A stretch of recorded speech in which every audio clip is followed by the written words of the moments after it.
Poem Amanda, written by Robin Klein. Now, every child feels that he or she is controlled and instructed not to do one thing or other. You too may feel that your freedom is curtailed. Write down some of the things you want to do, but your parents and elders don't allow you. To read the poem aloud, form pairs, and reading. Each reading alternate stanzas, you are in for a surprise.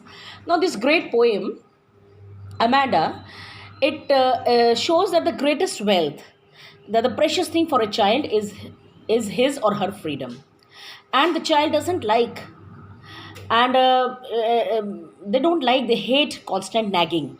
Nagging is the when continuously it is complaining to somebody about his or her behavior. So they don't like nagging. They don't want unwanted instructions and overprotection of the parents. Okay, so Amanda is the story, is a poem of such girl who is constantly controlled and nagged and instructed by her mother to do this and that.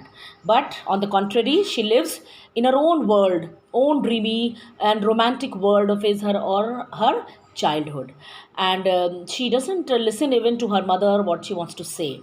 So this is a very beautiful poem, a small poem, which will you will really admire. Don't bite your nails, Amanda. Don't hunch your shoulders, Amanda. Stop that slouching and sit up straight, Amanda. Now, her mother says, don't bite your nails, Amanda. Her mother instructs her, don't bite her instructs her not to bite her nails. Don't hunch your shoulders, Amanda. Then her mother tells her not to hunch her shoulders. Hunch means don't pull your shoulders in one direction or then sit straight. She tells her to stop that slouching. Slouching means bending, to stop that bending and sit up straight. Her mother continuously gives her instruction to sit up straight in the correct posture, not to hunch her shoulders, not to bend her shoulders, and not to bite her nails. So, this is the stanza which is spoken by her mother. And we'll see the rhyme scheme. Now, see the first word, Amanda A. Second line again, it is A. So, A. And straight is different sound. So, it will be B. And again, Amanda is A. So, the rhyme scheme of this stanza is A, B, A. And also see the third line. This is perfect example of alliteration. Stop that slouching and sit up straight. The sa sound is repeated here 4 times. So, it is perfect example of alliteration. Now, there is a languid emerald sea where the sole inhabitant is me, a mermaid drifting blissfully. Now, Amanda doesn't listen to her mother what she's saying. She doesn't bother even to look up at her because she is lost in her own dreamy world. Now, in this stanza, she imagines herself to be a mermaid. Mermaid is a sea animal okay तो वो अपने आप को जो है mermaid से compare करती है वो कहती है मैं एक मर्मेड हूँ there is a languid emerald sea then she imagines वो सोचती है कि एक लैंग्वेड सी है एक calm languid means very calm very peaceful emerald sea green sea is there where the sole inhabitant is me and she says where the inhabitant उस sea का जो इनहेबिटेंट है वो कौन है अमेंडा है a mermaid. She thinks of herself as mermaid, drifting blissfully, who is flowing freely in that blissfully, happily. She's flowing in the waters of the green sea. So here she compares herself to mermaid. So this is a perfect example of metaphor. METAPHOR. Metaphor means she compares herself to mermaid. Now, did you finish your homework, Amanda? Did you tidy your room, Amanda? I thought I told you to clean your shoes, Amanda. Now, this is another stanza where her mother again gives her instructions. She asked her if she has finished her homework, if she has tidied her room, and she also asks her if she has cleaned her shoes. And I thought I told you to clean your shoes, Amanda. So her mother gives her instructions. She is overprotecting. She is nagging her, giving her instructions now and then, which Amanda does not like. Now, I am an orphan, roaming the street.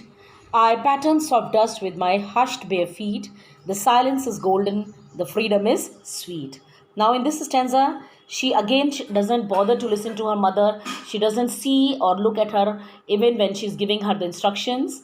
And she wants to lead her own life. In the previous stanza, you have seen that how she compares herself to mermaid. Here she compares herself to an orphan. वो कहती है, I am an orphan roaming the street. She wants to be like an orphan who roams the street aimlessly without any instructions. There is nobody. Orphans parents are died. तो उसे ऐसा लगता है कि कोई उनको इंस्ट्रक्शंस देने वाला नहीं है. तो she wants such situation where nobody is giving her any more instructions. I pattern soft dust with my hushed bare feet, and she is making the pattern.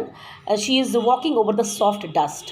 I pattern soft dust means she is walking over the, and she wants to walk over the soft dust and make patterns over there with her hushed bare feet. Quietly, she wants to walk over the soft dust and make patterns on that dust. And there is nobody to tell her that there is nobody to tell her not to do that. The silence is golden. She wants to lead a silent life, a peaceful life. The freedom is sweet, and also she wants to preserve her freedom. And both these things are very sweet to her. They are very dear to her because she wants silence, she wants freedom, which she doesn't get in her house by her parents. So in this stanza, you have seen that here she compares herself to an orphan, जो roaming, who roams the street aimlessly. Nobody instructs him or her to do anything, and she wants to quietly make the soft patterns over the dust. So here it is also a metaphor because she compares herself to orphan. Now we come down. Don't eat that chocolate, Amanda. Remember your acne, Amanda. Will you please look at me when I am speaking to you, Amanda? Now in this stanza again, mother instructs her. This is again, so one stanza is spoken, you have seen in the poem. One stanza is spoken by her mother, and the second stanza is thought about by Amanda. So here again, her mother gives instructions not to eat chocolate. Remember your acne. She says that you will again get acne. She will again get pimples on her face, and that can create problems for her. Will you please look at me when I'm speaking to you? So her mother gets very irritated. She gets very angry because she doesn't even bother to look at her mother when she's speaking. Her eyes are down or she's looking here and there. So her mother doesn't like her in this way. She wants to look at her when she is speaking because these are the etiquettes. When somebody is talking to you, you should look up to that person. I am Rapunzel, I have not a care. Life in a tower is tranquil and rare. I'll certainly never let down my bright hair. Now here in the stanza again, she compares herself to Rapunzel. Now Rapunzel, you see, is a German fairy. It's a fairy tale about a young woman with long hair and who lives alone in a tower held captive by a witch. एक विच है जो उसको बंदी बनाकर रख लेती है एक टावर में. And so she puts her hair down और उस हेयर के सहारे वो अपने नीचे आ जाती है. सो वो कहती है कि मैं एक रेपुंजल हूँ. She thinks herself to be a Rapunzel without who doesn't have any care, who is living there without any care, without any worry. Life in a tower is tranquil and rare. So she feels that she imagines herself as Rapunzel, and she says that in that tower life is very free, life is very, very tranquil, life is very peaceful. Life is rare. Rare means perfect life, rare peace and calm over there. I'll certainly never let down my bright hair. Then she says that she will never let down her bright hair. Bright hair नीचे डालने से क्या होगा? She will never want to come down. She never, because she's proud of her hair. Rapunzel is proud of her hair. So ऐसे वो कहती है कि मैं कभी भी अपने बाल नीचे नहीं करूँगी.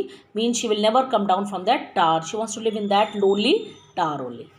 Stop that sulking at once, Amanda. You are always so moody, Amanda. Anyone would think that I nagged at you, Amanda. Then her mother says, again she gives her instructions. She says, don't sulk.